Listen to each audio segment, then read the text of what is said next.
The courtroom fell into a hush as Jasmine Crockett stood defiantly before Judge Frank Caprio. "This court is not your campaign stage, Miss Crockett," he said with a raised brow. But the congresswoman from Texas didn't flinch. A heartbeat later, she reached into her folder and slid a sealed document across the bench. Frank Caprio hesitated.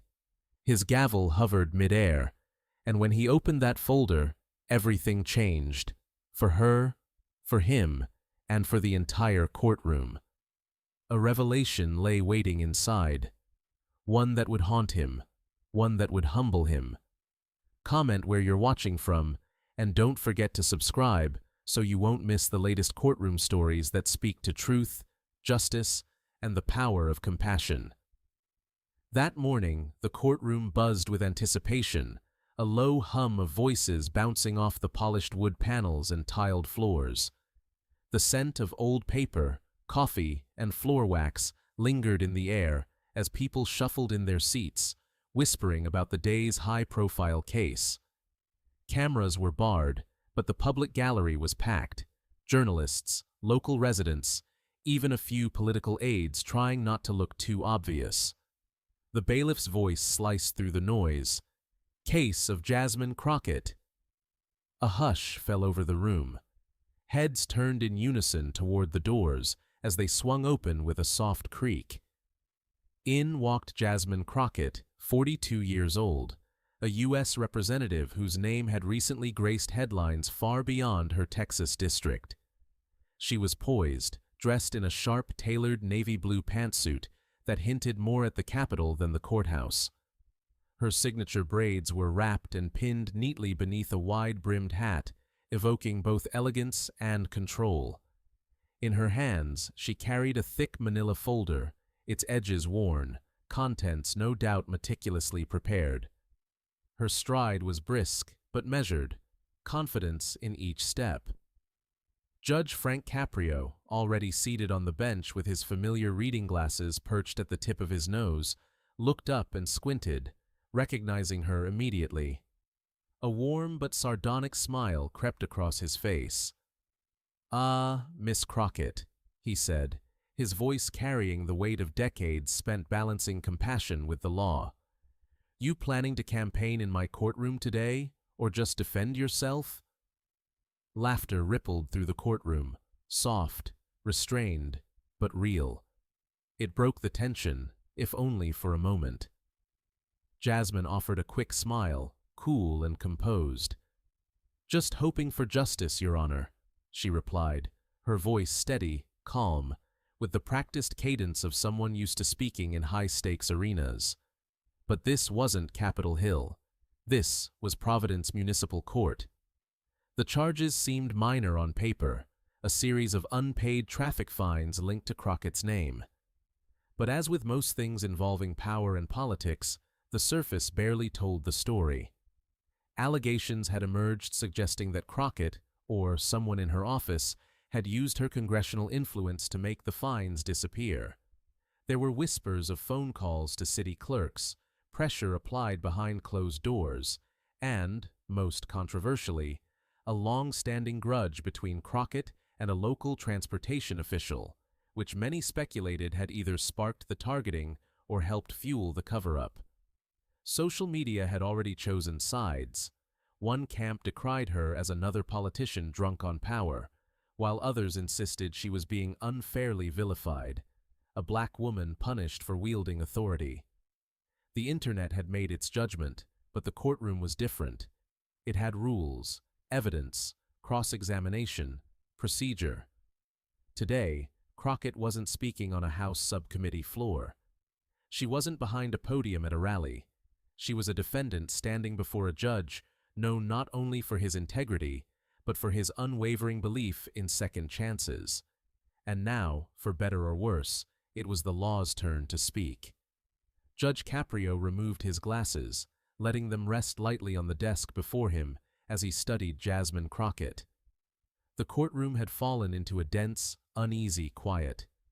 The overhead lights cast a pale glow on the polished bench and reflected faintly in the sheen of the thick manila folder still clasped in Jasmine's hands. "So, let's hear it," he said, folding his fingers together. "Parking violations in Rhode Island while you were in D.C.? How does that happen?" Jasmine straightened slightly, her voice even and clear.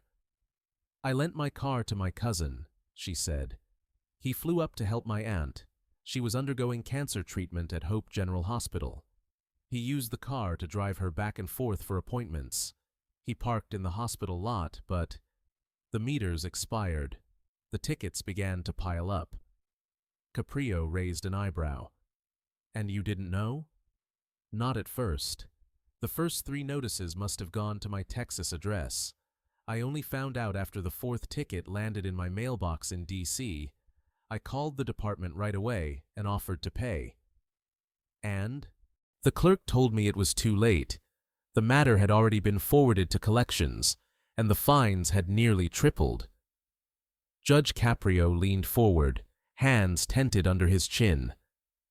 "And that's when the mayor's office intervened?" Jasmine hesitated.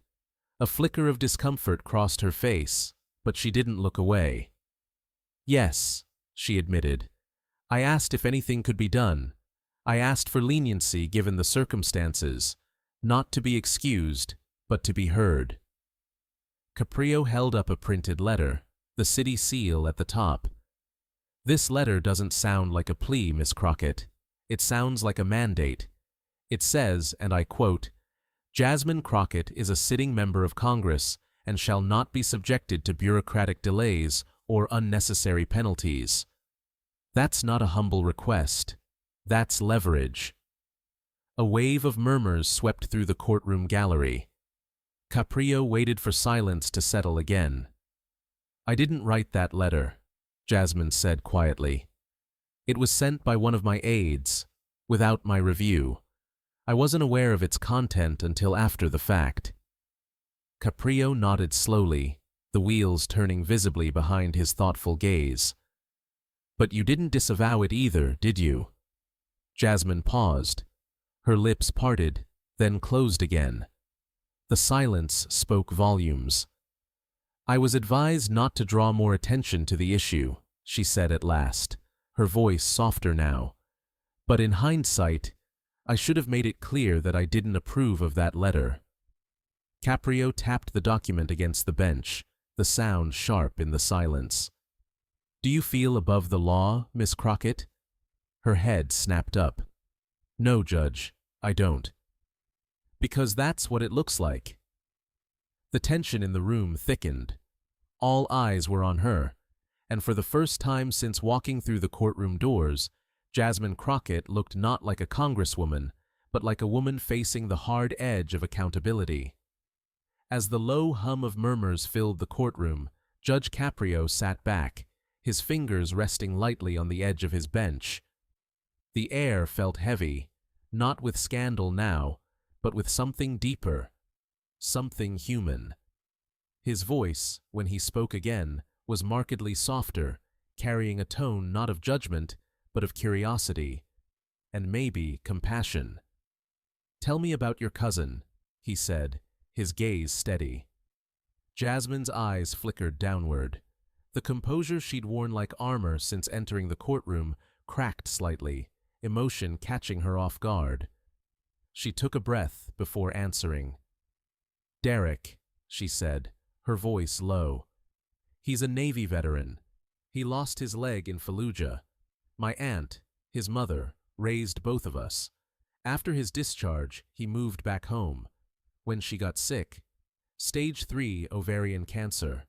I was stuck in D.C., wrapped in votes and hearings. But Derek," her voice broke slightly, but she pressed on. "He was her nurse, her driver, her caretaker." She blinked rapidly, composing herself. "We didn't have the money for private parking or hospital garages. He parked on the street. He stayed as long as it took, through chemo, checkups, emergency visits in the middle of the night." The courtroom had fallen completely silent. Even the reporters had stopped scribbling. Judge Caprio leaned forward. "So you sent your car up here for him? So he could drive her to treatment? Jasmine nodded slowly. Yes, Your Honor. And you covered the fines? All of them, as soon as I found out. From my personal account, not congressional funds, even the ones I didn't know about until much later. Caprio rubbed his temple, the sternness in his expression softening. His fingers lingered near his temple, eyes narrowing not in skepticism, but contemplation. I've seen a lot of excuses in this courtroom, he said finally, but this doesn't feel like one. Jasmine didn't respond. She didn't need to. Caprio exhaled, almost inaudibly. This isn't about just parking tickets anymore, is it? She shook her head. No, sir. It never really was. He glanced at the letter again, the one that had brought them all here. Then back at Jasmine, who now stood not as a congresswoman wielding privilege, but as a niece trying to hold her family together in the quiet spaces between duty and grief. Caprio turned to the clerk. Strike the punitive recommendation. Let's reclassify this under exceptional hardship. All fines paid. No further action. A quiet gasp ran through the gallery. He looked back to Jasmine. Miss Crockett, the law makes room for mercy, but next time, make sure your voice is the one speaking for you, not your office. Jasmine's eyes glistened as she whispered, Thank you, Your Honor. And with that, the gavel struck, a single, echoing sound that felt less like a verdict and more like a release. Judge Caprio's gaze lingered on Jasmine for a moment longer, then shifted outward, sweeping slowly across the faces in the courtroom. His voice, though quiet, carried with a clear, deliberate resonance. Justice, he said, isn't always about what the law says. Sometimes it's about why the law was broken. The words hung in the air, drawing the courtroom's attention inward, away from headlines, politics, and spectacle, and toward something deeper, something moral. He turned his chair slightly toward the gallery.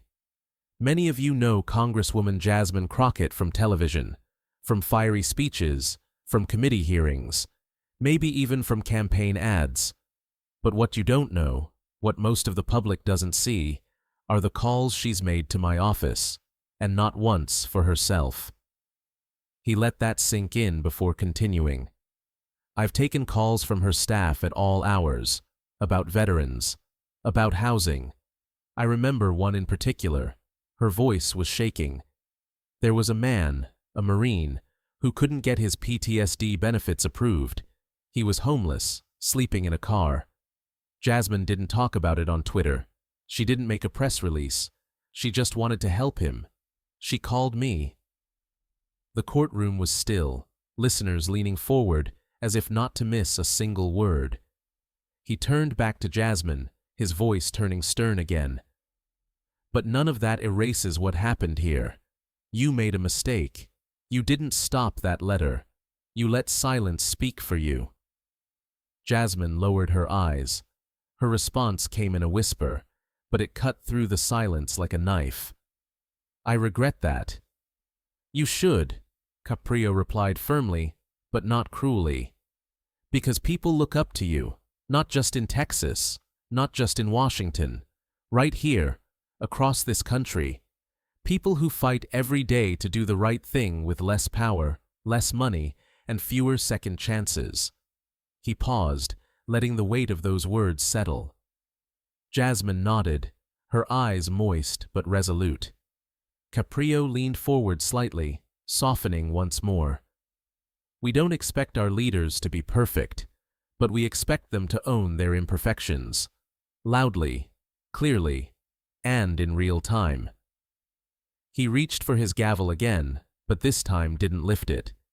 Instead, he looked at Jasmine with the same quiet intensity he'd shown thousands of defendants before her. I hope you remember this moment, he said, not because it damaged your reputation, but because it reminded you what your voice is for, not power, not position, but people. She looked up and met his gaze. I do, Your Honor. The gavel came down once more, not in condemnation, but as punctuation. A full stop to a chapter, not of guilt, but of growth. And as Jasmine Crockett turned to leave the courtroom, the room remained silent, not out of tension, but respect. Just as the emotional stillness began to settle over the room, the bailiff re-entered, walking swiftly and with purpose toward the bench. In his hands was a slim manila folder, newly delivered. He handed it to Judge Caprio with a respectful nod and a quiet, "Just arrived, Your Honor."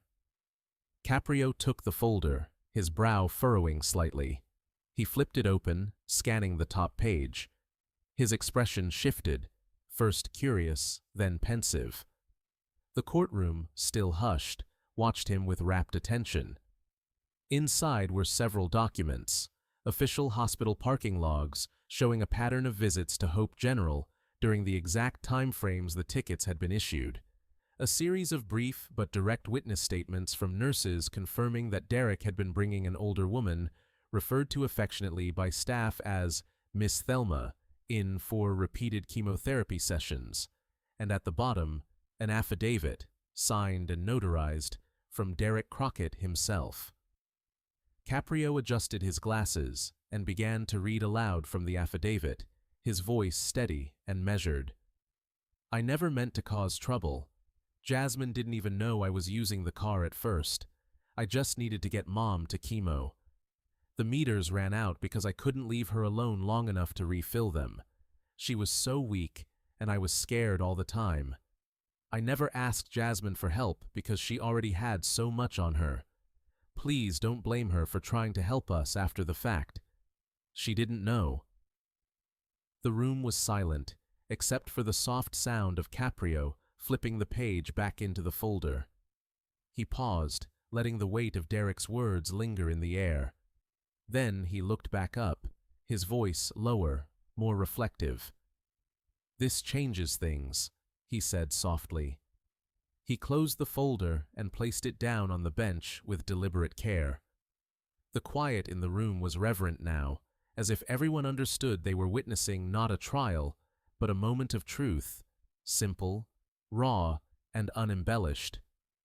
Caprio's tone changed as he addressed the courtroom again. "We often talk about context in this courtroom, about circumstances, but rarely do we get to see it so clearly. These aren't just documents, they're proof of intent, of integrity." He turned back to Jasmine. "You tried to clean up a mess you didn't make. You didn't do it perfectly, but you tried. And now, with this, your cousin's words show us the whole picture." Jasmine's eyes glistened again, but this time she didn't look away. She stood still, hands folded, her body no longer tense, but grounded. Caprio's voice dropped to a near whisper. "You're not here today because of corruption or privilege. You're here because family pulled you into something messy, and you chose to take responsibility, even when you didn't have to." He glanced down at Derek's affidavit again, and then slowly closed the folder, resting his hand over it. "And that," he said, "speaks volumes." He breathed deep, letting the silence stretch for a moment, heavy with anticipation. The courtroom seemed to hold its collective breath, waiting for his next words. Judge Caprio's gaze was steady, his voice deliberate, almost reverent. "In this courtroom," he began, his tone softer now, more reflective, "I don't see a congresswoman." His eyes met hers, firm yet compassionate. "I see a niece trying to save her aunt. I see a man who served this country, who deserves dignity in his final years. I see a system that sometimes doesn't bend enough to hear the human stories behind the rules." The judge let those words hang in the air. The power of what he was saying didn't lie in any grand gesture, but in the truth it carried. His voice was measured, but the emotion behind it was unmistakable. Around the room, people shifted, some moved to tears, others stunned by the depth of what was unfolding. He paused, as if considering the weight of justice in that moment. Then he leaned forward, his gavel resting idle. "All fines are waived." Gasps echoed through the chamber, soft, surprised, almost disbelieving. Even Miss Crockett's mouth parted in shock. She had come prepared for rebuke, perhaps a scolding, perhaps even worse. But this was something else entirely. She barely had time to process the relief when his voice continued. "But," he said, raising a finger, not in warning, but in reminder, "you will issue a public statement clarifying what happened. Complete transparency. The public deserves that much. And more importantly," he added, "you will organize and hold a town hall on ethics in public service. You will face your constituents, not just in apology, but in conversation. Use your voice to rebuild trust." She stood straighter, her emotions raw, but her resolve returning. "Gladly," she said, her voice carrying sincerity and newfound humility. A faint smile crept across the judge's face. There was no gloating in it, only a gentle affirmation, like a teacher pleased to see a student learn the deeper lesson. "You see, Miss Crockett," he said, his words ringing through the hushed courtroom, "real power is admitting when you're wrong. It's not in the title, or the votes, or the podiums. It's in the moments when you choose truth over pride, when you stand up, not for the image, but for the principle." A soft applause began, hesitant at first, then growing. It wasn't just for the decision, it was for the moment, its honesty, its grace, and the rare glimpse of justice being more than punishment. Miss Crockett bowed her head slightly, eyes glistening, and turned to her aunt, who squeezed her hand with quiet pride. The judge sat back in his chair, a quiet peace settling over his features. In that courtroom, for that brief, golden minute, justice didn't feel like a hammer. It felt like a hand reaching out.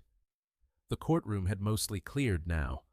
The murmurs of the departing crowd had faded into the echo of closing doors. Papers rustled softly as the clerk gathered her files. But Judge Caprio remained seated on the bench, his hands folded thoughtfully in front of him, the familiar hum of the empty chamber settling around him like an old coat. His gaze wandered across the empty seats, where moments earlier lives had converged, filled with tension, confession, compassion, and ultimately, redemption. He looked toward the court reporter, still dutifully typing out her final notes. "You know," he said, his voice low and contemplative, "every day I try to remember we judge people not just by what they do, but by what they carry." The court reporter looked up, meeting his eyes. She nodded, understanding the weight of what he meant. She had witnessed hundreds of cases alongside him, but even she could tell. This one had left its mark. He leaned back slightly in his chair, his eyes falling to the sealed envelope on his desk. It had been handed to the bailiff just before Derek was escorted out, and now it sat quietly beside the gavel. Judge Caprio picked it up, opened it slowly, and pulled out the note inside. The handwriting was neat, deliberate. It read, "Thank you for giving her a chance to explain. We've all been judged by the cover before anyone read the book." He read it once, then again. A faint smile tugged at the corner of his lips, and he nodded to himself. The message hit home. It wasn't just about a case or a verdict. It was about humanity. The quiet battles people fight, the mistakes made in desperation, the need to be heard, truly heard, before being written off. He whispered aloud, almost to himself, and sometimes that's all anyone needs.